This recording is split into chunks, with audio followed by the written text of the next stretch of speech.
حضرت سالبہ بن عبد الرحمن میرے کریم محبوب علیہ السلام کے صحابی ہیں، غریب ہیں۔ غربت بڑی اعلیٰ چیز ہے، ہاں غریبی بڑی نعمت ہے، یہ آزمائش ہے، اس میں کوئی شک نہیں، لیکن قیامت والا دن پتہ چلے گا جب غریب چھلانگ لگا کے جنت میں داخل ہو جائیں گے۔ اور امیر تو کھڑے ہیں نا، میرے نبی پاک نے حضرت عبد الرحمن ابن عوف کو، حضور صبح صبح اٹھے تو نبی پاک کی آنکھوں میں آنسو تھے، فرمایا میرے عبد الرحمن بن عوف کو بلاؤ۔ حضرت عبد الرحمن بن عوف آئے تو حضور نے سینے سے لگا لیا، نبی پاک کھول کے روئے، یا رسول اللہ حضور کیا ہوا؟ فرمایا عبد الرحمن رات میں نے خواب دیکھی ہے، سارے جنت میں چلے گئے، تو پیچھے رہ گیا، تو پیچھے رہ گیا، میں کھڑا تیرا انتظار کرتا رہا، میں تیرے بغیر جا نہیں سکتا تھا، پھر تو آیا ہے تو تیرا سارا وجود پسینے سے بھیگا ہوا تھا۔ حضرت عبد الرحمن ابن عوف تڑپ کے روئے، قدموں پہ سر رہا، حضور میری غلطی۔ فرمایا یار تیرے پاس مال بڑا ہے، تجھے حساب دیتے دیتے لیٹ ہو گئی، تیرے بیگ کھل گئے، تجھے حساب دینا پڑ گیا، تو لیٹ ہو گیا، میں پریشان ہو گیا۔ حضرت عبد الرحمن ابن عوف نے 100 گھوڑا مال اوپر رکھ کے حضرت عبد الرحمن نے حضور کی بارگاہ میں پیش کیا، کہا یا رسول اللہ یہ۔ اور پتہ ہے ایک دن کیا ہوا؟ ایک دن سرکار کے وصال ظاہری کے بعد حضرت عبد الرحمن ابن عوف نبی پاک کے گھر کے دروازے کے باہر آ کے بیٹھ گئے اور یوں سر کو پکڑا ہوا ہے، رو رہے ہیں۔ حضرت ام سلمہ حضور کی زوجہ باہر آئیں، کہا بیٹا عبد الرحمن کیا ہوا؟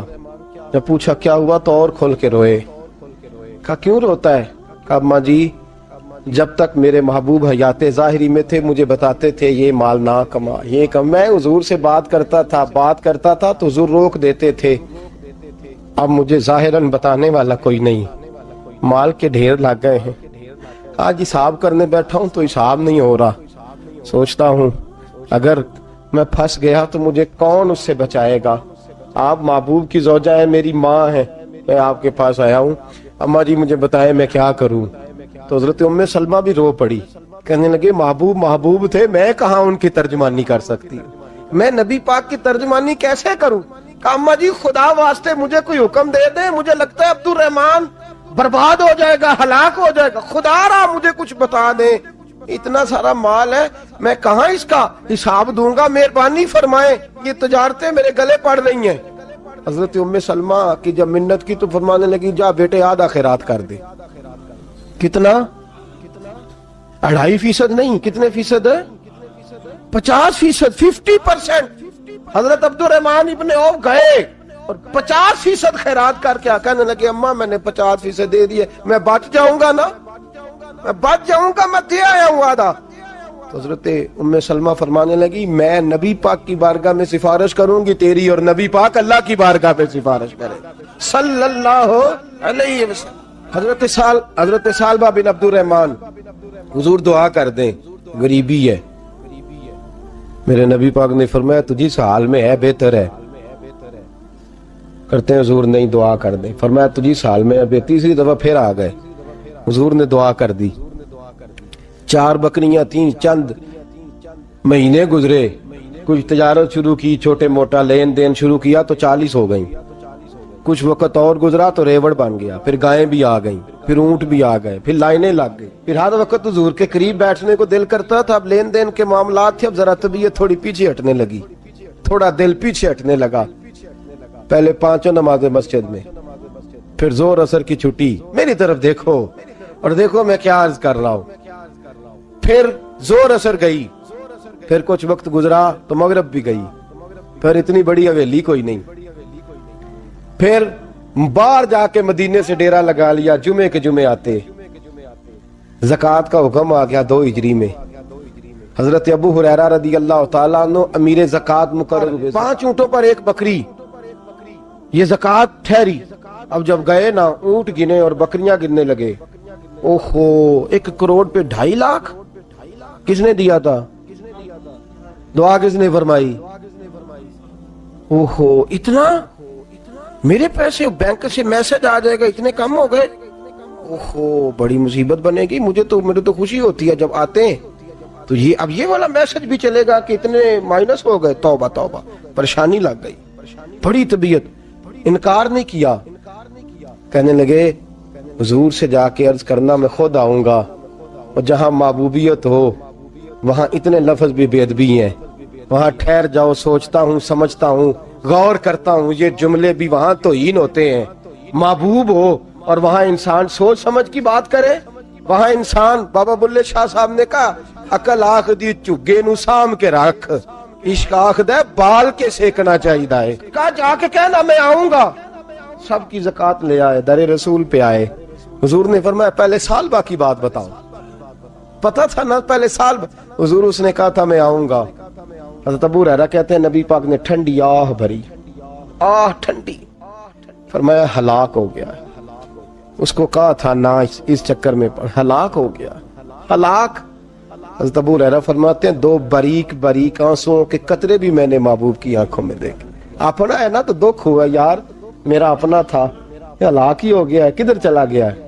ان کو بھی بعد میں خیال آیا او ہو میں تو غریب تھا، یہ آیا کدھر سے تھا، میں تو غلامی رسول میں آتا گیا تو رب میری عزتیں بڑھاتا گیا، یہ میں کس چکر میں پڑ گیا. آئے لائنیں بکریوں کی لائے، حاضر کی. حضور وہ میں نے کہا تھا حضرت ابو ہریرہ سے میں خود آؤں گا. حضور میں خود لایا ہوں. فرمایا محبوب نے مجھے تو نہ بتا، میں تو سمجھتا ہوں، میں نے کہا تھا تو میں آ گیا ہوں. فرمایا چل اٹھا، دوڑ جا، لے جا. حضرت ابو ہریرہ فرماتے ہیں انکار محبوب نے سالبہ کو کیا، لیکن آنسو ابو بکر صدیق کے بھی نکل گئے. فرماتے ہیں درد عثمان غنی کو بھی ہونے لگا، تڑپ مولا علی بھی گئے. فرمایا جا لے جا، نہیں چاہیے تیرے پیسے. فرماتے ہیں سالبہ نے ہاتھ باندھے، کہا محبوبہ غلطی ہو گئی. حضور مجھے، فرمایا تجھے کہا نہ تیرے نہیں چاہیے، نکل جا. حضرت ابو ہریرہ فرماتے ہیں جب نبی پاک نے رخ پھیرا تو صحابہ کی زبانوں پہ بھی جاری ہو گیا یہ تو ہلاک ہو گیا. کہتے ہیں مدینے میں قحط پڑ گیا. محبوب نے فرمایا بلال تو بھی آج لا. ایک خشک چھوارا حضرت بلال کا قبول ہو گیا. لیکن سال با لائنیں لگی یا مال کی. فرمایا جا لے جا، تیرا قبول نہیں ہے. فرماتے ہیں تڑپتے رہے ساری زندگی اور مال کو دیکھ دیکھ کے آہیں بھرتے رہے، لیکن کریم نے اس تجارت کو قبول. حضرت ابو بکر صدیق کے پاس آئے سرکار کے وصال، حضور قبول فرما لیں. فرمایا ساری دنیا کا قبول ہے، جس کا میرے نبی نے قبول نہیں فرمایا میں کیسے قبول کر لوں. حضرت عمر فاروق کے پاس آئے، فرمایا نہ تیرا قبول نہیں. حضرت عثمان کے زمانے میں وصال ہو گیا. عزیز یاد رکھ تجارت وہ والی کر جو تجھے نجات دے، اس چکر میں نہ پڑ جا جو تجھے الجھا دے. قرآن مجید کی آیت آئی اقترب للناس حسابہم وہم فی غفلۃ معرضون. لوگوں کا حساب قریب آ گیا ہے اور وہ ابھی بھی غفلت میں پڑے ہیں، ابھی بھی 2 کے 4 اور 4 کے 10 کر رہے ہیں. حساب کا وقت قریب آ گیا. حضرت انس آئے مسجد سے، ایک صحابی مکان بنا رہے تھے، جھونپڑی تعمیر کر رہے تھے. حضرت انس کو پریشان دیکھا، کہنے لگے انس خیر تو ہے، کوئی نئی آیت تو نہیں آئی؟ تو جناب انس کہنے لگے آیت تو آ گئی ہے، رب نے کہہ دیا کہ حساب قریب آ گیا، تیاری کر لو. جھونپڑی بنا رہے ہیں، محل نہیں، جھونپڑی بنا رہے تھے. ابھی دیوار کچی مکمل نہیں ہوئی تھی، ہاتھ جھاڑ دیے صحابی نے. ادھر رخ پھیرا تو حضرت انس کہنے لگے کہاں جا رہے ہو؟ کہنے لگے بھئی میں حساب نہیں دے سکتا، میں مصطفیٰ کے پاس جا رہا ہوں، میں نے نہیں دیوار بنانی، بس بھئی میری اس دوڑ سے بس میں کوئی نہیں حساب دے سکتا، میں کمزور ہوں. میرے رسول کائنات صلی اللہ تعالی علیہ وسلم نے میرے دوستو تجارت کرو لیکن اس کو عبادت سمجھ کے کرو. اگر تمہیں چوک وہاں دکان پہ بیٹھے خدا بھول جاتا ہے اور سودا کرتے وقت رب رسول کی باتیں تمہیں بھول جاتی ہیں تو پھر تو تم وانتم موردون میں ہو، پھر تو تم غافل ہو.